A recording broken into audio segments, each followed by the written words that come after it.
Federal Sanana Guzmão apela para jovem Sira a tula bele lá com oportunidade.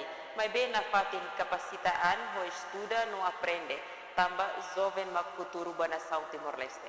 Chefe governo hato questão ne iha abertura formação ba juventude Sira nebe organiza hosi movimento Filheira Sanana lidera hosi Maria Auxiliadora Cardoso iha salão Centro Formação Salvador Training Institute Surikmas sábado semana koto. Sanana dehan líder hosi tinan rehung ida tu sia hitunulu resen 5 nebe agora ukung nação ne idadi kakatuas ona.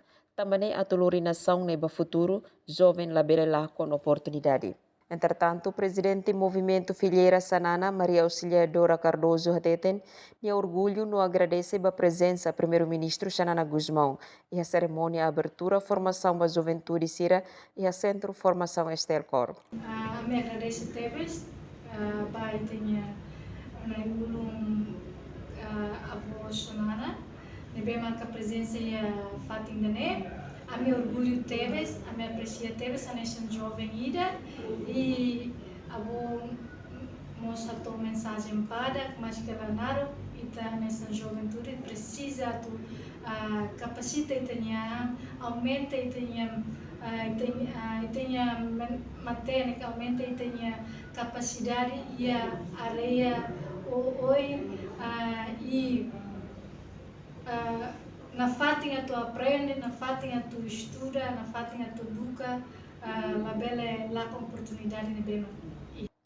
Nia dehan formação ne duração fulantolo, ho formando sira mai husi estudante, juventude no sira nebe serviço ona, mai beha karak aumenta sira ne matene kli husi formação ne. Formação ne foculiu ba sira nebe la iha kbit no força tu selo formação, penhira sira tuir formação refating selo.